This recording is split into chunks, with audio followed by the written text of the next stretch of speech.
Welcome to 360 Tamil. இன்னைக்கு இந்த வீடியோல நம்ம எந்த படத்தோட எக்ஸ்பிளனேஷன் பத்தி பார்க்க போறோம்னா, தெலுங்குல இப்ப ரீசெண்டா வெளியான அனி அப்படின்ற படத்தை பத்தி தான் பார்க்க போறோம். இது ஒரு பக்கமான ஹாரர் த்ரில்லர் படம்னு சொல்லலாம். ஸ்டார்டிங்ல இருந்து எண்டிங் வரைக்கும் அப்படியே பரபரப்பா கொண்டு போயிருப்பாங்க.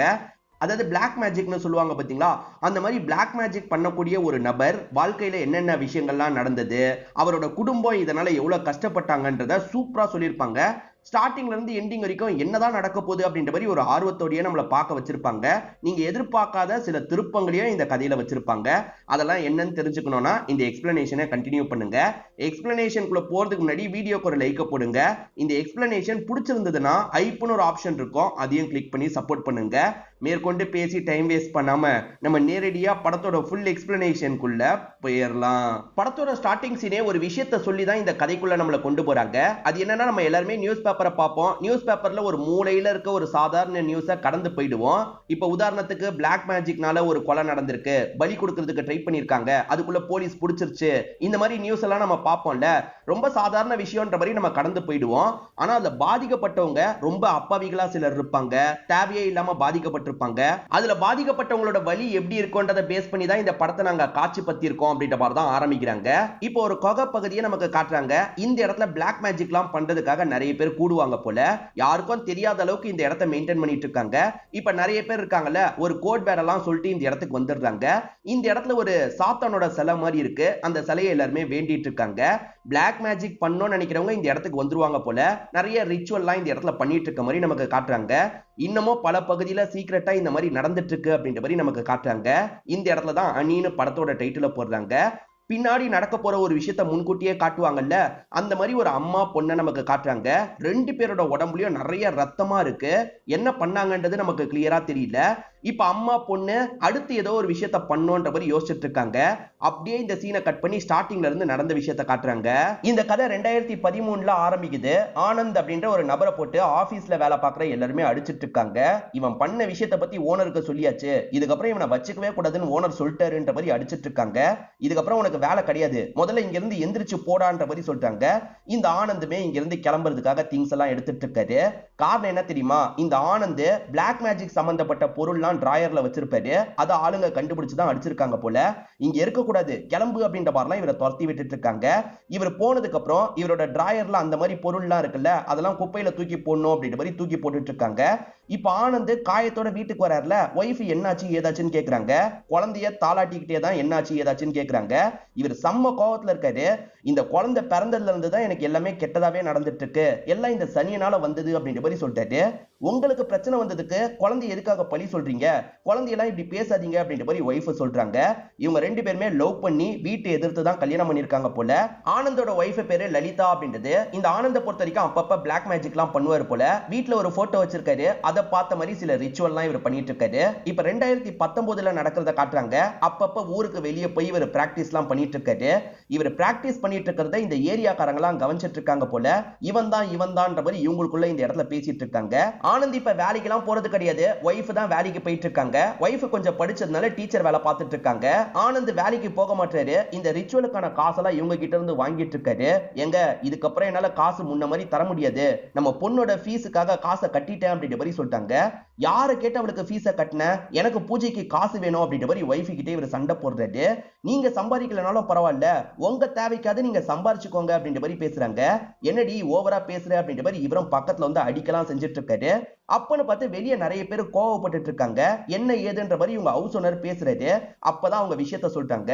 இவன் கண்ட இடத்துல உட்காந்து பிளாக் மேஜிக் எல்லாம் பண்ணிட்டு இருக்கான், இதனால தான் எங்க வீட்டு பசங்க பாதிக்கப்படுறாங்களோன்னு எங்களுக்கு தோணுது, இதுக்கப்புறம் இவன் இந்த வீட்டுல இருக்க கூடாதுன்ற மாதிரி எல்லாருமே பிரச்சனை பண்றாங்க. ஆக்சுவலா இவங்க வாடகை பாக்கி வேற நிறைய வச்சிருக்காங்க போல. ஹவுஸ் ஓனர் என்ன சொல்றாருன்னா, நீங்க வாடகையை கூட தர தேவையில்லை, ஆனா சீக்கிரமா இங்க இருந்து கிளம்புங்க அப்படின்ற மாதிரி சொல்லிடுறாரு. வேற வழி இல்ல, இங்க இருந்து கிளம்பிதான் ஆகணும் அப்படின்ற மாதிரி ஆனந்த் யோசிக்கிறாரு. இப்ப நைட்டோட நைட்டா இவங்களுமே இங்க இருந்து கிளம்ப ஆரம்பிக்கிறாங்க. இப்ப வேற ஒரு ஏரியாக்கு இவங்க குடிலாம் வந்துடுறாங்க. இவங்க புதுசா ஒரு வீட்டுக்கு குடி வந்தாங்க பாத்தீங்களா, இவங்க வந்து 2-3 நாள்ல வேற ஒருத்தங்க வந்திருக்காங்க. ஒரு அப்பா பொண்ணு தான் வந்திருக்காங்க. அவங்க ரெண்டு பேருக்குமே மியூசிக் நல்லா வருது, மியூசிக் எல்லாம் பிராக்டிஸ் பண்ணி பார்த்துட்டு இருக்காங்க. அப்பதான் இவங்க இருக்காங்கல்ல, பொண்ணை ஸ்கூல்ல இருந்து கூட்டு வந்துட்டு இருக்காங்க. ஒரு காலத்துல மியூசிக்ல இவங்களுக்கு ரொம்ப இன்ட்ரெஸ்ட் இருக்கும், கல்யாணத்துக்கு அப்புறம் அதெல்லாம் பிராக்டிஸ் பண்ணாம இருக்காங்க. பொண்ணுக்கு இந்த மியூசிக்கை பார்க்கும்போது இன்ட்ரெஸ்ட் வருது. ஏமா நீங்க விட்டுட்டீங்க, எனக்கு கத்துக்கணும் போல இருக்குன்ற மாதிரி சொல்றா. சரி நான் பேசி சேர்த்து விடுறேன் அப்படின்ற மாதிரி இவங்களுமே பொண்ணை மேல கூட்டு வந்துடுறாங்க. நீங்க தான் புதுசா வந்திருக்கீங்களான்ற மாதிரி அங்க இருக்க பொண்ணுகிட்டயும் அப்பா கிட்டயும் பேச ஆரம்பிக்கிறாங்க. வந்திருக்க பொண்ணோட பேரு லக்ஷ்மி அப்படின்றது. லக்ஷ்மியை பொறுத்த வரைக்கும் இங்க இருக்க ஸ்கூல்ல தான் மியூசிக் டீச்சரா வேலை பார்க்கறதுக்காக வந்திருக்கேன்னு சொல்லிட்டாங்க. அதே ஸ்கூல்ல தான் நானும் டீச்சரா வேலை பார்க்கறேன்ற மாதிரி லலிதா சொல்லிட்டாங்க. இப்ப உள்ள கூப்பிட்டு அவங்களுமே பேசுறாங்க. அந்த அப்பா இருக்காருல, நீ வந்து என்னோட மடியில உட்காந்துக்கோ அப்படின்ற மாதிரி அந்த குழந்தைய உட்கார வைக்கிறது. கொஞ்சம் தப்பாலாம் டச் பண்றாரு போல. அந்த பொண்ணுக்கு அதெல்லாம் பிடிக்க மாட்டேங்குது. இவங்களுமே டியூஷன்ல சேர்த்துக்கோங்கன்னு கேக்குறாங்க. சரி ஓகே அப்படின்ற மாதிரி ஒரு ஸ்டேஜ்ல அந்த லட்சுமியும் டியூஷன்ல சேர்த்துக்கிறதா சொல்றாங்க. இவர் எப்ப பாரு வீட்டுல உட்காந்தோம் அந்த ரிச்சுவலுக்கு ஏத்த விஷயத்தெல்லாம் பண்ணிட்டு இருக்காரு. அப்பப்ப பூஜை கிச்சன் பண்ணிட்டு இருக்காரு. இதெல்லாம் பாக்குற ஒய்ஃபுக்கு சுத்தமா பிடிக்க மாட்டேங்குது. ஒரு நாள் நைட்டு லலிதாக்கு முழிப்பு வந்துருது. ஏதோ சவுண்ட் கேட்டுதான் முழிப்பு வந்திருக்கும். என்ன ஏதுன்னு பாக்குறதுக்காக வெளியே வந்துட்டு இருக்காங்க. அந்த சமயம் இந்த ஆனந்த் இருக்காரு பாத்தீங்களா, சாரங்கபாணின்ற ஒரு நபர் கிட்ட பேசிட்டு இருக்காரு. ரெண்டு பேருமே அடுத்தடுத்த பூஜையை பத்தி தான் பேசிட்டு இருக்காங்க. அந்த பூஜைக்கு உன்னோட பொண்ணை யூஸ் பண்ற மாதிரி இருக்கும், உனக்கு புரிஞ்சதில்ல அப்படின்ற மாதிரி சாரங்கபாணி கேக்குறாரு. என் பொண்ணை யூஸ் பண்ணுமா, எனக்கு கொஞ்சம் தயக்கமா இருக்குன்ற மாதிரி இவர் சொல்லிட்டாரு. உன் பொண்ணு வயசு கரெக்டா இருக்கும், நான் அதுக்காக தான் சொல்றேன், யோசிச்சு முடிவெடு அப்படின்ற மாதிரி சாரங்கபாணி சொல்லிட்டாரு. சரி ஓகே என் பொண்ணை வச்சே பண்ணலான்ற மாதிரி இவரும் ஏத்துக்கிறாரு. இவங்க இந்த மாதிரி பேசின எல்லா விஷயத்தையும் ஒய்ஃப் கவனிச்சிடுறாங்க. கொஞ்ச நேரத்துல சாரங்கபாணி இங்க இருந்து கிளம்பி போயிடுறாரு. இப்ப ஒய்ஃபுமே வந்தவன் யாரு, வீட்டுக்குள்ள வச்சு என்ன பண்ணிட்டு இருக்கீங்க, நீங்க இப்படி பண்ணா கூட பரவாயில்ல, நம்ம பொண்ணை இல்ல இன்வால்வ் பண்ணலாம்னு பாக்குறீங்க, என்னால அதுக்கு சம்மதிக்க முடியாதுன்ற மாதிரி சொல்லிட்டாங்க. நிறைய காசு கிடைக்கும்ன்ற மாதிரி இவர் சொல்லிட்டாரு. எனக்கு காசெல்லாம் முக்கியம் கிடையாது, என் பொண்ணெல்லாம் இந்த விஷயத்த பண்ண விட மாட்டேன்ற மாதிரி சொல்லிட்டாங்க. என்னடி ஓவரா பேசுறன்ற மாதிரி கோவப்பட்ட இவருமே ஒய்ஃபை போட்டு அடிக்கிறாரு. இதெல்லாம் பாக்குற அந்த பொண்ணுமே பயந்துட்டு இருக்கா. சண்டை போடாதீங்கன்னு சொல்றா. அதை மீறியே இவர் போட்டு பயங்கரமா அடிச்சிட்டு இருக்காரு. சவுண்ட் கேட்டு மாடியில இருக்காங்க பாத்தீங்களா, அந்த அப்பா பொண்ணு இந்த இடத்துக்கு வந்துடுறாங்க. என்னங்க இப்படி பண்ணிட்டு இருக்கீங்க, இந்த மாதிரிலாம் பண்ணாதீங்க அப்படின்ற மாதிரி அவங்களுமே கொஞ்சம் தட்டி கேட்டுட்டு இருக்காங்க. நைட்டு நேரம் பொண்ணு உங்க கூட இருக்க வேணாம், இன்னைக்கு நைட்டு மட்டும் எங்க வீட்டுல இருக்கட்டும் அப்படின்ற மாதிரி அந்த பொண்ணையும் இங்க இருந்து கூட்டு போயிடுறாங்க. லலிதாவும் லட்சுமியும் ஒரே ஸ்கூல்ல வேலை பார்க்கறதா சொன்ன பாத்தீங்களா, எனக்கும் என்னோட ஹஸ்பண்டுக்கும் அடிக்கடி இப்படிதான் சண்டை ஏற்படும், இத பத்தி மத்தவங்களுக்கு தெரியாம பாத்துக்கோங்கன்ற மாதிரி சொல்லிட்டாங்க. நான் மத்தவங்க கிட்ட சொல்லுவேன்னு நினைக்கிறீங்களா, அந்த மாதிரிலாம் நான் சொல்ல மாட்டேன் அப்படின்ற மாதிரி லட்சுமி சொல்றாங்க. இப்ப லட்சுமி வேலையை பார்க்கறதுக்காக எந்திரிச்சு போயிடுறாங்க. இப்பதான் பொண்ணு இந்த இடத்துக்கு வரா. வந்த பொண்ணு இருக்கால, அப்பாவும் நீங்களும் சண்டை போடாதீங்கம்மா, அப்படியே நீங்க ரெண்டு பேர் சண்டை போட்டாலும் சரி என்ன மேல் வீட்டுக்கு மட்டும் அனுப்பி வச்சிடாதீங்கம்மா, ஏன்னா ஒரு விஷயம் நடந்தது அப்படின்ற மாதிரி இந்த பொண்ணு தயங்கிக்கிட்டே சொல்ல ஆரம்பிக்கிறா. ஆக்சுவலா இந்த பொண்ணு அவங்க தானே படுக்க வச்சுக்கிட்டாங்க. அந்த நபரை பொறுத்த வரைக்கும் இந்த பொண்ணு மேல ஒரு கண் இருக்கும். ஏற்கனவே தப்பா தான் டச் பண்ணிருப்பாரு, நைட்டு நேரமா தப்பாலாம் டச் பண்ணிருக்காரு போல. அதை பத்தி தான் இந்த பொண்ணு சொல்றா. அச்சோ இப்படி நடந்துருச்சான்ற மாதிரி இவங்க ஷாக் ஆகுறாங்க.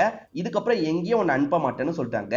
நைட்டு நேரம் ஹஸ்பண்ட் சரக்கு வச்சிட்டு இருக்கும் போது இவங்க பேசுறதுக்காக வராங்க. நான் உங்ககிட்ட கோவப்பட மாட்டேங்க, உங்க கூட சண்டை போடுறது என்னோட நோக்கம் இல்ல, நம்ம போடுற சண்டைனால பொண்ணு பாதிக்கப்படுறா, நம்ம ஏதாவது பண்ணி ஆகணும் அப்படின்ற மாதிரி சொல்லிட்டாங்க. நானுமே மாறிடலாம்னு நினைக்கிறேன். அதே மாதிரி பொண்ணை பூஜைக்கெல்லாம் யூஸ் பண்ண வேணாம்னு சொன்னல, நான் பூஜைக்கெல்லாம் யூஸ் பண்ண மாட்டேன்னு சொல்லிட்டாரு. ஒரு 10 நாள் மட்டும் என் பூஜை விஷயமா நான் போயிட்டு வரணும், எனக்கு நீ அதுக்கு பர்மிஷன் தரணும்ன்ற மாதிரி கேட்கிறாரு. சரி போயிட்டு வாங்கன்ற மாதிரிலாம் சொல்லிட்டாங்க.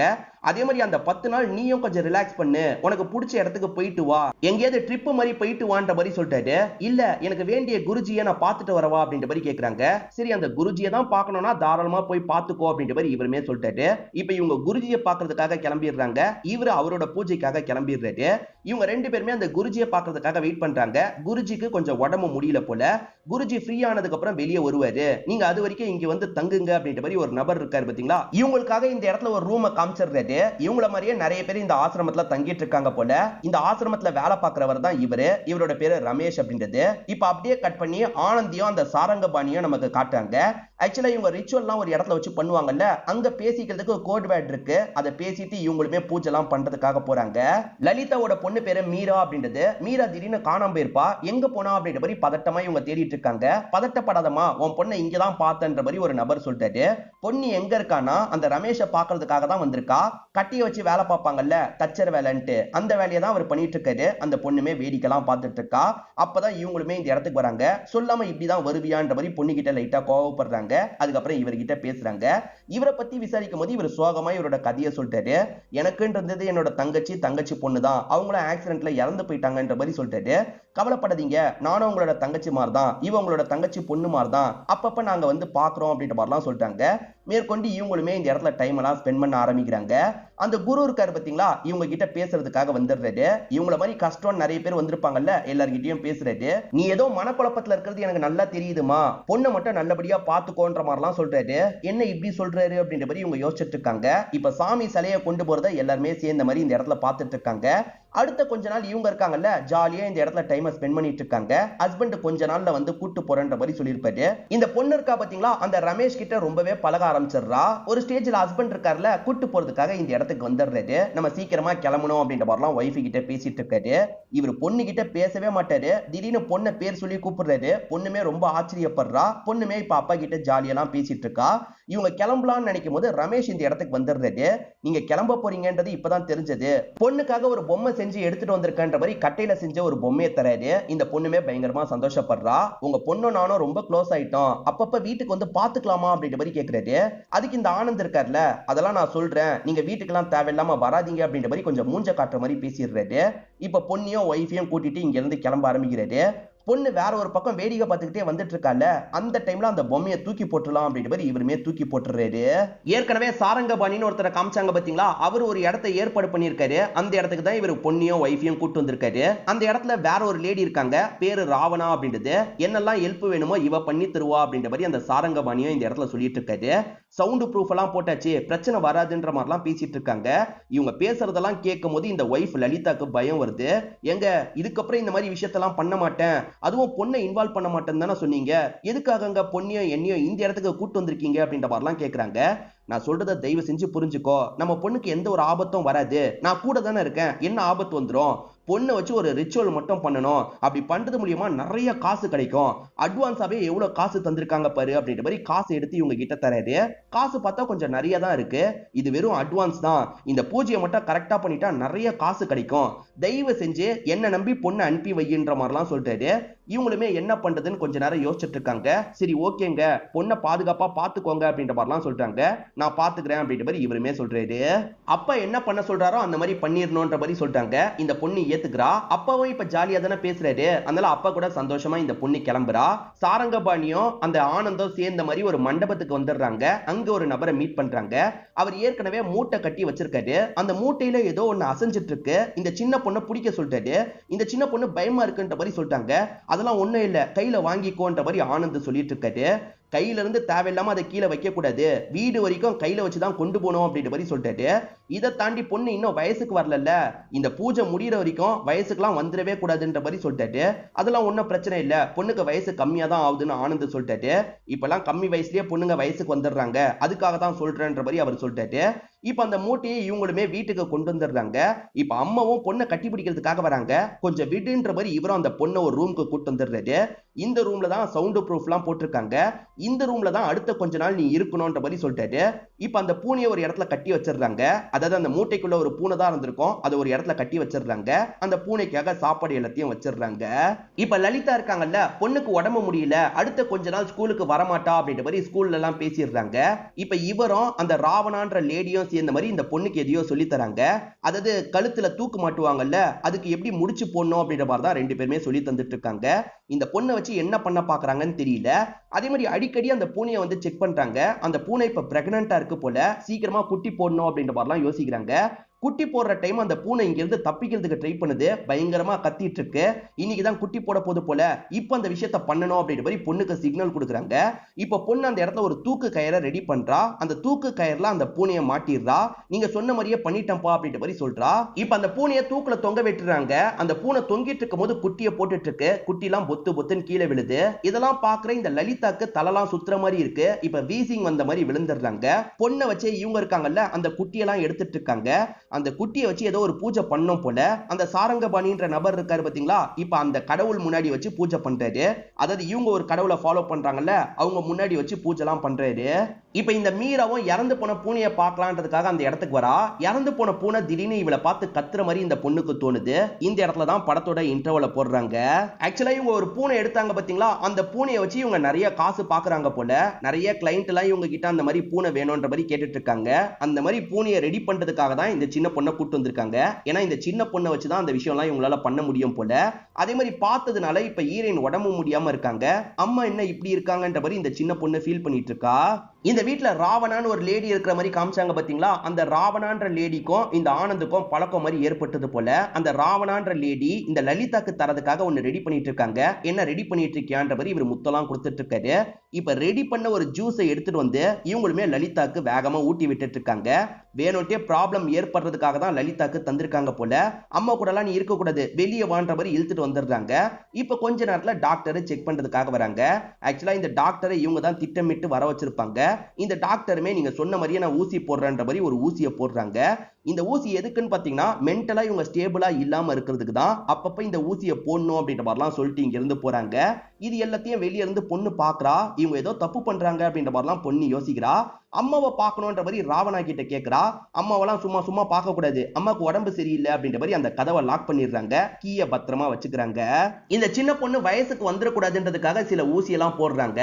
இந்த சின்ன பொண்ணு பூனையை சாவடிச்சிட்டால, அடிக்கடி பூனை கத்துற மாதிரிலாம் சவுண்டு கேக்குது. இப்ப முழிச்சு பார்க்கும்போது இந்த பொண்ணே பூனை மாதிரிலாம் வந்துட்டு இருக்கா. யார் நீ அப்படின்ற மாதிரி இவ பயந்த மாதிரி கேட்கிறா. நான் உன்னோட சிஸ்டர் மாதிரி தான் அப்படின்ற மாதிரி அந்த பொண்ணு சொல்றா. அந்த பொண்ணு கற்பனையா தான் தெரியறா போல. எனக்கு நீயே பேர் வையின்ற மாதிரி அந்த பொண்ணு சொல்றா. இப்ப மீரா இருக்கல்ல, அணின்ற மாதிரி பேர் வச்சிடுறா. இவங்க ரெண்டு பேருமே ஜாலியா இந்த இடத்துல பேசிக்கலாம் ஆரம்பிக்கிறாங்க. இந்த சமயம் ஆனந்த் இருக்காரு பாத்தீங்களா, அந்த ராவணா கூட ஒண்ணு மண்ணா இருந்துட்டு இருக்காரு. அப்பப்ப இவங்க ரெண்டு பேரும் ஒண்ணா இருக்காங்க. இந்த மீராவை பொறுத்த வரைக்கும் அம்மாவை பார்க்கணும்னு சொல்லியிருப்பா. நான் ஹெல்ப் பண்றேன் அப்படின்ற மாதிரி அந்த அணி இருக்கு பாத்தீங்களா, ஒரு இடத்துக்கு கூட்டு வந்துருது. அந்த ராவணா இங்கதான் சாவியை வச்சிருப்பான்ற மாதிரி சாவியை எடுத்து தந்துருது. இவங்க ரெண்டு பேருமே சேர்ந்த மாதிரி கதவை திறந்து அம்மாவை பாக்குறதுக்காக உள்ள வராங்க. ஆனா அம்மா பைத்தியம் முடிச்ச மாதிரி கத்திட்டு இருக்காங்க. ஏற்கனவே இந்த பொண்ணு ஒரு விஷயத்த பண்ணா பாத்தீங்களா, அதை பண்றதுக்கு இந்த பொண்ணு வயசுக்கு வராம இருக்கணும். திரும்பியும் இந்த பொண்ணை வச்சு பண்ற மாதிரி பிளான் வச்சிருக்காங்க போல. இந்த பொண்ணு அதுக்குள்ள வயசுக்கு வந்துடக்கூடாது இல்ல, வயசுக்கு வராம இருக்கிறதுக்காக அப்பப்ப ஒரு ஊசியை போடுறாங்க. இவங்களுக்கு ஹெல்ப் பண்றதுக்காக ஒரு டாக்டர் லேடி இருக்காங்க. இல்லீகலா தான் இந்த விஷயத்தை அந்த லேடி பண்ணிட்டு இருக்காங்க. உன்னோட ஜுரம் சரியா போறதுக்காக தான் இந்த ஊசியை போட்டிருக்காங்கன்னு ஆனந்த் பொய்லாம் சொல்லிட்டாரு. அணி இருக்குல்ல, உன்னோட அப்பா பொய் சொல்லிட்டாரு, உன் ஹெல்த்துக்காகலாம் இந்த ஊசியை போடல, வேற ஒரு பிளான் வச்சிருக்காங்கன்ற மாதிரிலாம் சொல்லுது. அணி தான் அடிக்கடி அம்மாவை பார்க்கறதுக்காக ஹெல்ப்லாம் பண்ணிட்டு இருக்கு. அதை மீறியும் அந்த ராவணா கண்டுபிடிச்சிடுறாங்க. இங்கெல்லாம் நீ வரக்கூடாது போன்ற மாதிரி அனுப்பி வைக்கிறாங்க. இப்ப வேற ஒரு பூனையை பாத்துக்கிறதுக்காக மீராவை லாக் பண்ணி வச்சிடுறாங்க. இப்ப ரமேஷ் இருக்காரு பாத்தீங்களா, மீராவை பார்க்கலான்ற மாதிரி வீட்டை கண்டுபிடிச்சு வராரு. ஆனா வீட்டுல மீரா இல்லன்றது தெரிய வருது. என்ன ஏதுன்ற மாதிரி லட்சுமி கிட்ட விசாரிக்கிறாரு. அவங்க எப்பயோ வீடை காலி பண்ணிட்டு போயிட்டாங்க அப்படின்ற மாதிரி லட்சுமியுமே சொல்லி அனுப்பி வைக்கிறாங்க. லலிதா கொஞ்ச நாளைக்கு ஒரு தடவை தெளிஞ்சிருவாங்க.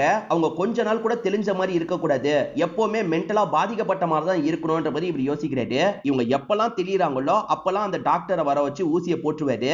தயவு செஞ்சு இப்படி பண்ணாதீங்க, நம்ம பொண்ணை விட்டுருங்க, அவ படிக்கணும் அப்படின்ற மாதிரிலாம் சொல்லிட்டாங்க. அதை மீறியே இவர் ஊசியை போடுறாரு. ரெண்டாவதா ஒரு பூனையை கொண்டு வந்தாங்க பாத்தீங்களா, அந்த பூனை இப்ப பிரெக்னன்ட்டா இருக்கு. அந்த பூனை இப்ப குட்டியெல்லாம் போட்டுட்டு இருக்கு. அதுல இருந்தும் நிறைய குட்டியெல்லாம் இவங்க எடுத்துக்கிற மாதிரி நமக்கு காட்டுறாங்க. இவங்களுக்கு ஒரு டாக்டர் லேடி ஹெல்ப் பண்றாங்கல்ல, அந்த லேடி லைட்டா பயப்படுறாங்க. எப்ப பாரு நீங்க ஊசி போட சொல்லிக்கிட்டே இருக்கீங்க, இதை ரொம்ப நம்ம தடுத்துக்கிட்டே இருந்தோம்னா உயிரே போயிடும்ன்ற மாதிரி சொல்லிட்டாங்க. அதெல்லாம் உயிர் போனா பாத்துக்கலாம், அது வரைக்கும் ஊசியை போடுங்க. அதே மாதிரி லலிதாக்கும் ஊசியை அப்பப்ப போடுங்க அப்படின்ற மாதிரி இவங்களுமே நிறைய காசெல்லாம் தந்துட்டு இருக்காங்க. இவங்க பண்றதெல்லாம் பார்க்கும்போது லலிதாக்கு பயங்கரமா கோவம்லாம் வந்துட்டு இருக்கு. இப்ப வேற ஒரு கிளைண்ட் கிட்ட இவங்க பேசுறதுக்காக வராங்க. அதாவது அந்த பூனை வச்சிருந்தா உங்களுக்கு நிறைய நல்லது நடக்கும்ன்ற மாதிரி சொல்லிட்டாங்க. இவரு பெருசா நம்ப மாட்டாரு.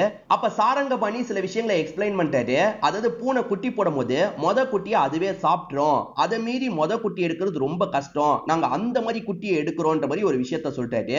அது என்னன்னு பாத்தீங்கன்னா, வயசுக்கு வராம இருக்காங்க பாத்தீங்களா, அந்த பொண்ணுங்க கண் பார்வையிலேயே பூனையை வச்சிருக்கணும். அந்த பூனையை குட்டி போட வச்சு மொத குட்டியை எடுக்கணும். அதே மாதிரி அதுக்கு முன்னாடி ஒரு ரிச்சுவல் பண்ணணும். அந்த ரிச்சுவல்லாம் இவங்க பண்ணிருப்பாங்க. இப்படிதான் நாங்க மொத குட்டியை எடுக்கிறோம். இந்த மொத குட்டியை நீங்க வளர்த்தீங்கன்னு வச்சுக்கோங்களேன், உங்க வீட்டுல செல்வம் அதிகமா சேரும். நடக்கலன்னா எங்க கிட்ட சொல்லுங்க, கண்டிப்பா நடக்கும்ன்ற மாதிரி இவங்க இந்த பூஜையை பத்தி எல்லாம் சொல்லிட்டு இருக்காங்க. இதை கேட்கிற இவருக்குமே நம்பிக்கை வருது. சரி நீங்க கேட்ட மாதிரி நான் காசு தரேன், எனக்குமே ஒரு குட்டியை ஏற்பாடு பண்ணுங்க. அதே மாதிரி நீங்க சொல்ற மாதிரி பண்றீங்களான்றதை நான் செக் பண்ணோம், நானும் அந்த இடத்துக்கு வருவேன்னு சொல்லிட்டு தாராளமா வந்து நீங்க பாத்துக்கோங்கன்ற மாதிரி சொல்றாங்க. இந்த மாதிரி ஆளுங்க கிட்ட தான் நல்ல ரேட்டுக்கு இவங்க குட்டியெல்லாம் விற்கிறாங்க அப்படின்றது நமக்கு தெரிய வருது. அவர் வருவேன்னு சொன்னாரு பாத்தீங்களா, அதே மாதிரி அந்த பூனை குட்டி போடும் போது அந்த இடத்துக்கு வந்துடுறாரு. ஒரு வாட்டி ரெண்டு வாட்டி இந்த விஷயத்தை இவங்க பண்ணல, நிறைய பூனையை குட்டி போட வச்சு குட்டியெல்லாம் எடுத்துட்டு இருக்காங்க. நிறைய பூனையை இவங்க புதைச்சு வச்சிருக்கிறதும் நமக்கு தெரிய வருது. இப்பெல்லாம் இந்த மீராவோட உடம்புல ஸ்ட்ரென்த் சுத்தமா இல்ல, ரொம்ப டயர்டா தான் இந்த பொண்ணு ஃபீல் பண்ணிட்டு இருக்கா. அதே சமயம் இந்த ஆனந்த் இருக்கார்ல, இப்ப நிறைய காசை சேர்த்து ரொம்ப செல்வா கூட தான் சுத்திட்டு இருக்காரு. காசெல்லாம் பத்திரமா பீரோல லாக் பண்ணிடுறாரு. பொண்ணை பாக்குறதுக்காக வராரு. பொண்ணு இருக்கால, அப்பா எனக்கு ரொம்ப கஷ்டமா இருக்குப்பா, நான் முன்ன மாதிரி ஸ்கூலுக்கு போய் படிக்கணும்ப்பா, தயவு செஞ்சு என்ன விடுங்கப்பா அப்படின்ற மாதிரிலாம் கேட்டுட்டு இருக்கா. அப்பா உன்னோட ஸ்கூல் விஷயமா பேசுறதுக்காக தான் கிளம்பிட்டு இருக்கேன், அப்பா போயிட்டு இன்னும் 2-3 நாள்ல கிளம்பி வந்துருவேன், அது வரைக்கும் ராவணா சொல்றதை கேட்டுட்டு இருக்கணும்ன்ற மாதிரி சொல்லிட்டாரு. எனக்கு இந்த ராவணாவை பிடிக்கலன்ற மாதிரிலாம் பொண்ணு சொல்றாங்க, சரி கொஞ்சம் அட்ஜஸ்ட் பண்ணிக்கோன்ற மாதிரி இவரை இங்க இருந்து கிளம்பிடுறாரு. இந்த ராவணா எப்ப பாரு டிவி பார்த்துட்டு இருக்காங்க. இப்ப சாப்பிடுற டைம் வந்துருச்சுன்னா அந்த பொண்ணுக்கு வேண்டியதை ரெடி பண்ணி அந்த பொண்ணு கிட்ட தராங்க. அந்த பொண்ணுக்கு சாப்பிடவே பிடிக்க மாட்டேங்குது, எனக்கு வேணான்ற மாதிரி இந்த சின்ன பொண்ணுமே படுத்துடுறா. இப்ப இவங்களுமே திரும்பி டிவி பார்க்கலான்னு வெளியே வராங்கல்ல, அப்பன்னு பார்த்து யாரோ கதவை தட்டுறாங்க. யாரா இருக்கும் அப்படின்ற மாதிரி யோசிச்சுக்கிட்டே இவங்களுமே கதவை திறக்கிறதுக்காக வெளியே வராங்க. கதவை திறந்து யாரையோ பாக்குறாங்க, யார பாக்குறாங்கன்றத காட்டாமையே இந்த சீனை நமக்கு கட் பண்ணிடுறாங்க. ஆனந்தும் சாரங்கபாணியும் திரும்பி வந்து பார்க்கும் போது அந்த ராவணா காணாம போயிடுறாங்க போல. எங்க போனான்னு தெரியல, கால் பண்ணாலும் எடுக்க மாட்டா அப்படின்ற மாதிரி சாரங்கபாணி சொல்லிட்டாரு. இந்த சின்ன பொண்ணு கிட்ட விசாரிக்கிறாங்க, எனக்கு தெரியல, அவங்க கடைசியா இந்த டைம் தான் சாப்பாடு தந்தாங்க, நான் அந்த சாப்பாடை சாப்பிடல, அவங்களும் காணும்ன்ற மாதிரி சொல்றா. ஒருவேளை காசை பற்றி ஏதாவது பண்ணிருப்பாளா அப்படின்ற மாதிரி சாரங்கபாணி யோசிக்கிறாரு. அப்பதான் இவருக்கும் காசு வச்சது ஞாபகம் வருது. ஒருவேளை அந்த காசெல்லாம் தூக்கிட்டு போயிட்டாளா அப்படின்ற மாதிரி வேகமா அந்த பீரோ வந்து செக் பண்றாரு. அப்படி செக் பண்ணும்போது இவர் வச்ச காசெல்லாம் பத்திரமா தான் இருக்கு. அவ காசு எடுக்கலன்னா எதுக்காக இங்க இருந்து கிளம்பியிருப்பா அப்படின்ற மாதிரி இவருமே யோசிக்க ஆரம்பிக்கிறாரு. அந்த ராவணாவோட போன் இன்னும் ஆன்ல தான் இருக்கு, போன் எங்க இருக்குன்றதை ட்ரேஸ் பண்ணலாம் அப்படின்ற மாதிரி சாரங்கபாணி சொல்லிட்டு இருக்காரு. அப்பன்னு பார்த்து யாரோ கதவை தட்டுறாங்க. யாரா இருக்கும்னு கதவை திறக்கும் போது ஒரு நபர் வந்திருக்காரு. அவர் பொண்ணை கூட்டிட்டு தான் வந்திருக்காரு. இவருமே யாரவரையும் அந்த பொண்ணை விடுறதுக்காக தான் வந்திருக்காரு. இந்த மீரா வீக் ஆயிட்டால, அதனால தான் வேற ஒரு பொண்ணை வர வச்சிருக்காங்க போல. புகையில ரிச்சுவல்லாம் பண்ணுவாங்கல்ல, அந்த பகுதிக்கு அந்த பொண்ணை கூட்டு வந்து அந்த ரிச்சுவல்லாம் பண்ண வச்சிட்டு இருக்காங்க. இந்த சமயம் வீட்டுல இருக்க மீரா கிட்ட கற்பனையில தெரியற அந்த அணி பேச ஆரம்பிக்கிறா. உன்னோட அப்பாவும் அந்த சாரங்கபாணியை வெளியே போயிருக்காங்கல்ல, இந்த சமயத்துல போய் உன்னோட அம்மாவை பார்க்கலான்ற மாதிரி சொல்றா. சரி பார்க்கலாம் அப்படின்ற மாதிரி இந்த பொண்ணுமே ஏத்துக்கிறா. இவங்க 2 பேருமே சாவியை ஏற்பாடு பண்ணிடுறாங்க. இந்த அம்மாவை பார்க்கறதுக்காக உள்ள வராங்க. அம்மா இப்போதைக்கு ஓரளவுக்கு தெளிவா தான் இருக்காங்க. இப்ப பொண்ணை பார்த்தோன்னா இவங்களும் பயங்கரமா சந்தோஷப்படுறாங்க. நீ எப்படி இருக்கு அப்படின்ற மாதிரிலாம் பொண்ணு கிட்ட ஃபீலிங்கா பேசிட்டு இருக்காங்க. அப்பப்போ ஊசி போடுறாங்க, எனக்கு ரொம்ப கஷ்டமா இருக்கு அப்படின்ற மாதிரி இந்த பொண்ணு புலம்பிட்டு இருக்கா. அணின்னு ஒரு பொண்ணு கண்ணுக்கு தெரியறால, அந்த அணியை பார்த்துலாம் இவ பேசிட்டு இருக்கா. அங்க யார பார்த்து பேசுறன்ற மாதிரி அம்மா கேக்குறாங்க. அம்மா இவ உங்களுக்கு தெரியலையா, இவ என்னோட சிஸ்டர் மாதிரிமா, இவ தான் எனக்கு துணையா இருக்கான்ற மாதிரிலாம் பொண்ணு பேசுறா. பொண்ணு கொஞ்சம் மென்டலா பாதிக்கப்பட்டிருக்கிறது அம்மாக்கு தெரிஞ்சிருது. உன் அப்பா சொன்னதை நான் கேட்டிருக்க கூடாது, நான் தேவையில்லாம இந்த இடத்துக்கு கூட்டு வந்துட்டேன், இந்த மாதிரிலாம் அவன் பண்ணுவான்னு எனக்கு தெரியாது, அவசரப்பட்டு தப்பு பண்ணிட்டேன், என்ன மன்னிச்சிருமா அப்படின்ற மாதிரிலாம் இவங்க ஃபீலிங்கா பேசிட்டு இருக்காங்க. இப்ப பொண்ணு இருக்கால, அம்மா என்னால முடியலமா, என்னை எப்படியாவது இங்க இருந்து காப்பாத்தி கூட்டு போங்கம்மா அப்படின்ற மாதிரிலாம் கேட்டுட்டு இருக்கா. இவங்களுமே பொண்ணை எப்படியாவது காப்பாத்தணும் அப்படின்ற மாதிரி யோசிக்கிறாங்க. நான் சொல்ற மாதிரி பண்ணுன்ற மாதிரி பொண்ணு கிட்ட ஒரு வழியை சொல்றாங்க. இப்ப கொஞ்ச நேரத்துல அந்த ஆனந்த் இருக்காருல, அந்த புது பொண்ணை கூட்டு வந்துடுறாரு. மீராவை லாக் பண்ணி வச்சார்ல, அந்த மாதிரி அந்த புது பொண்ணை லாக் பண்ணி வச்சிடுறாரு. ஒரு பூனையை வச்சு அந்த பொண்ணை லாக் பண்ணி வச்சிடுறாரு. அதே மாதிரி மீரா இருக்கா பாத்தீங்களா, அவர் குடிக்கிறதுல எதையோ கலந்து வச்சிடுறா. நைட்டு நேரம் ஆயிடுச்சுன்னா அவர் சரக்கு அடிப்பாரு போல. இப்ப நைட்டு நேரம் அவருமே சரக்கெல்லாம் எடுத்து அடிச்சிட்டு இருக்காரு. சரக்கு அடிச்சிட்டு இருக்கும் போது லைட்டா அவருக்கு மயக்கம் வர மாதிரி இருக்கு. மயக்க மருந்து தான் மீராவை கலக்க சொல்லியிருப்பாங்க போல. இப்ப அவர் செம்ம மயக்கத்துல இருக்காரு. மீரா என்ன பண்றாங்கன்னா, அம்மாவை வெளியே கூட்டு வரணும் அப்படின்ற மாதிரி அந்த கதவெல்லாம் ஓபன் பண்ணி லலிதாவை வெளியே கூட்டு வந்துடுறாங்க. இவங்களுமே படுத்துட்டு இருக்க ஹஸ்பண்ட முறைச்சு பார்த்துட்டு இருக்காங்க.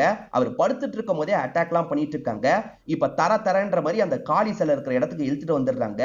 இவர் பூனையை எப்படி சாவடிப்பாரு, அந்த மாதிரி இவரை சாவடிக்கணும் அப்படின்ற மாதிரி ஒரு கல்லை வச்சு மண்டையிலேயே அடின்னு அடிக்கிறாங்க. கொடூரமா இவரோட கதையை முடிச்சிடுறாங்க. இவர் பூனையெல்லாம் தொங்க விடுவார்ல, அந்த மாதிரி இவரை தொங்க வேணும்ன்ற மாதிரி தொங்க விட்டுறாங்க. இததான் படத்தோட ஸ்டார்டிங்கா காமிச்சிருப்பாங்க. இது எல்லாத்தையும் பொண்ணு முன்னாடி தான் பண்ணிருப்பாங்க. என்னம்மா உனக்கு பயமா இருக்கான்னு அந்த பொண்ணை பார்த்து கேக்குறாங்க. பொண்ணு இல்லன்ற மாதிரி சொல்றா. ஏன்னா இதுதானே அடிக்கடி பாக்குறா, அதனால பொண்ணுக்கு இதெல்லாம் பழகி போயிருக்கும்.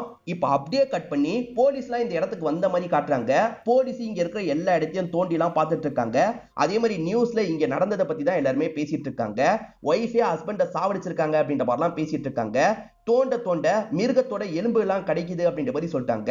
கடைசியா ஒரு பொண்ணு வந்தா பாத்தீங்களா, அந்த பொண்ணை நல்லபடியா போலீஸுங்க காப்பாத்திடுறாங்க. அதே மாதிரி இந்த ஒய்ஃப் லலிதாவை பொறுத்த வரைக்கும் கொலை பண்ணிருக்காங்கல்ல, அதனால அரெஸ்ட் பண்ணி இங்க இருந்து கூட்டு போறாங்க.